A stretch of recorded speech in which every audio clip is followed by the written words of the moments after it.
Hello everyone, I'm Barbara Allen. I'm Senior Lecturer in Public Policy and Management at the School of Government, Victoria University, Wellington. And I'm speaking today with my colleague, Professor Michael Macaulay, and we're really interested in bringing to you some information, some thought about some of our research interests. And Michael's going to talk to us about his particular areas, which I'll let him expand, but are primarily around trust, integrity, and anti-corruption. So Michael, did you want to say any opening words before I ask you our tough questions? Thanks, Barb. No, not really. I'm just happy to be talking to you this morning. Very happy to be talking about not just my work. I'm not really going to talk about that, but what I'm interested in is the impact of COVID-19 and the New Zealand response on some of the areas that I do research in, particularly in trust and integrity. Yeah, fantastic. Okay, let's get right into it. So would you say that New Zealand is generally a trusting nation, or maybe a more trusting nation than any of the others, and how that maybe has emerged through this last period? Well, there's no doubt that public trust in the government and the government response is very high. It's extremely high at the minute, and you can see just by how well people have accepted the lockdown and kept within the boundaries and the rules of the lockdown, that people don't just say that they have a good trust. I think you can say that they've demonstrated that trust through their own actions. And the short answer is that New Zealand generally is a more trusting nation than certainly than most OECD countries.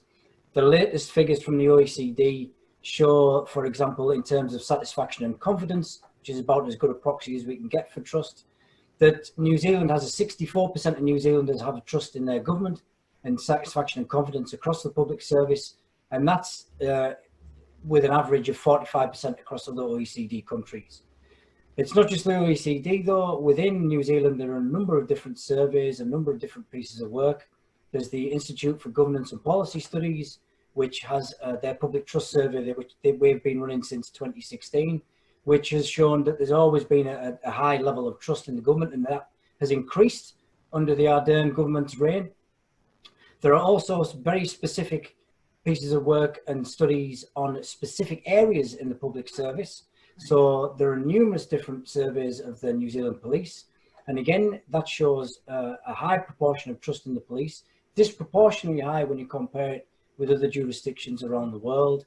The police's own statistics, I think, show roughly about 75 to 78% level of trust in the police at the minute. Other surveys outside of the police actually have that higher.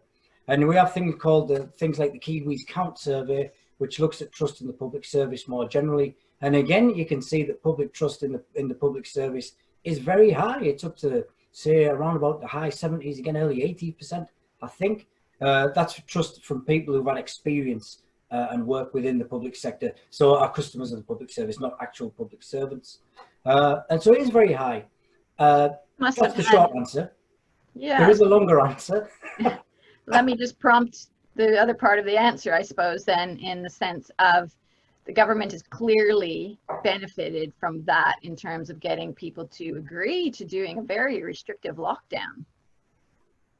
Yeah, without doubt, yeah. So we're starting from a high trust base, but I don't think we should overlook some of the things that some of the leadership behaviours that have come from the government, particularly from the Prime Minister, which I think do really show a high level of trustworthiness. So we're building from a relatively high base compared to other countries, but let's not underestimate just how much trust this particular government has generated and what our political leaders have generated in this moment of crisis, because I think they have exponentially taken that high.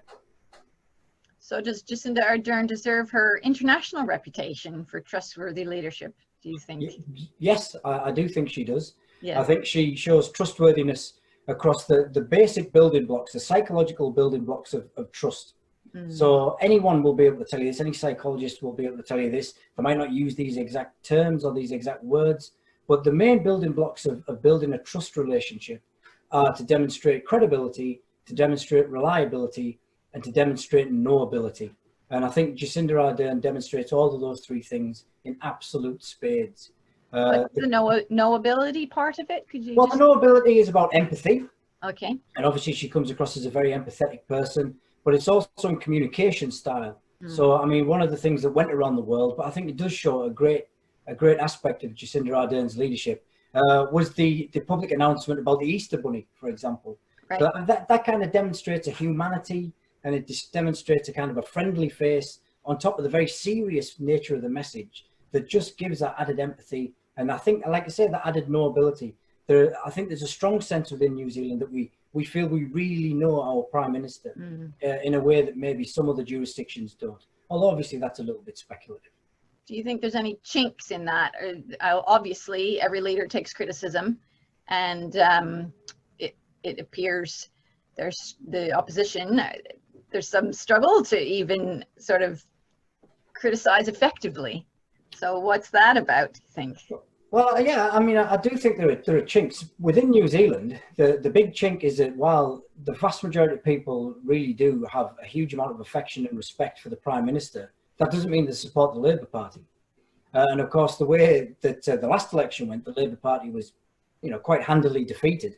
And so there's no guarantee that people will translate their respect for Jacinda Ardern in any upcoming vote. I suspect that they will, to be honest, but there's no guarantee of that. And so you've got to balance the kind of the personalisation of politics in New Zealand with the reverence that we have for Jacinda Ardern, with the kind of the more day-to-day understanding and belief and party support that exists within the country. So that's very much a chink in the armour. That all the great things that she does might not have quite the impact that you would expect them to have because of the way people vote and because of the way that we have for our electoral system. The other thing is, of course, that Jacinda Ardern is brilliant in a crisis. And when we talk about credibility, reliability, and knowability, in terms of reliability, she's shown time and again that she's brilliant in a crisis. She showed at the Christchurch tragedy last year that she is fantastic in being able to generate public sympathy, demonstrate public empathy, and really generate a sense of togetherness and community feeling, which is a genuine gift and a skill. And so she's brilliant in a crisis. The other thing to mention, though, is that New Zealand isn't always going to be in a crisis. Right. And a lot of the criticism that has been kind of connected to Jacinda Ardern has been the non-crisis elements of it. I don't think anyone would argue that she's brilliant in this situation. But obviously she does have critics in terms of the day-to-day policy making and the day-to-day policy decisions that her government have made. Yeah, absolutely. So all that leads into our next question pretty nicely in terms of future challenges to this notion of public trust as we move sort of through our lockdown levels, even into some different and new phases of this worldwide pandemic. And what do you think those are going to be? Well, I do think that there is a potential for trust to ebb and flow, particularly during the rebuild phase. And that's quite natural and that's quite common. In the middle of a crisis, there does tend to be more of a sense of togetherness. And you see this on a personal level, let alone at kind of a public political level. When a family member dies, everyone gathers round and they all pay the respects and they put the differences aside. But once the will starts to get read and things like that begin to happen, people try and move on with their lives, kind of frictions and fractions occur again. Yeah. And I suspect that could be the case here. So even in the media just this morning, we've already had a number of medical experts attacking the credibility of the government's data on community outbreaks and community transmission, and suggesting that in some cases they're only actually reporting on approximately say 4% of community transmission cases, when they suggest that if you reread the data in another way, it could be up to 28% of community transmission cases and things like that. So already the credibility of the data might be under certainly some scrutiny. I wouldn't quite go attack just yet. But as we rebuild, it'll be the phase of, well, who's going to get what? Who's going to do what? Where are resources going to be deployed? How can we say that they're deployed to the correct people, or the most appropriate groups, or the most needed situations, so on and so forth? And that's where the trust can go again, and it really can. Yeah, absolutely. I think, well, I think our School of Government has a lot to offer in terms of expertise like your own and others that we'll be talking to.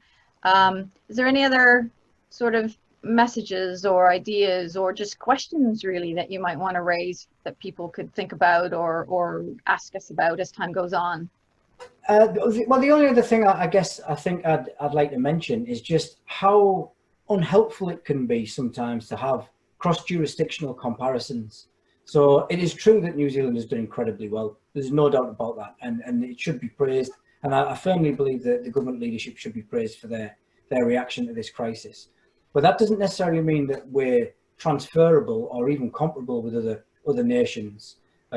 We obviously had a little bit of fortune in, we had a relatively long lead-in time, Right. and physical location in New Zealand gives us a number of advantages in terms of the ability to control borders and so on and so forth, which definitely helped. And now that's not to minimise the leadership response, which obviously took advantage of those kind of good fortunes. But I do see the international press and see New Zealand being hailed as not almost like a saviour, which I think is a little bit worrying, because I'm not sure other countries could quite respond in the same way that New Zealand did, just because of the contextual differences. Although I do wish more of them had responded with the same level of decisiveness that our government had shown. Yeah, yeah. Great points. I think, well, there's so much for us to study and learn and to reflect on going forward. I think it is really important that, you know, we learn from our country examples, not just New Zealand, as we look around the world, but also that we're really wary of this comparison as we are in public policy and public management, always really careful with that. And we should be. So that's absolutely fantastic, Michael. Really appreciate you contributing today, and we will probably come back to this in many forms into the future. So thank you very much. Thanks, Barb. Kia ora.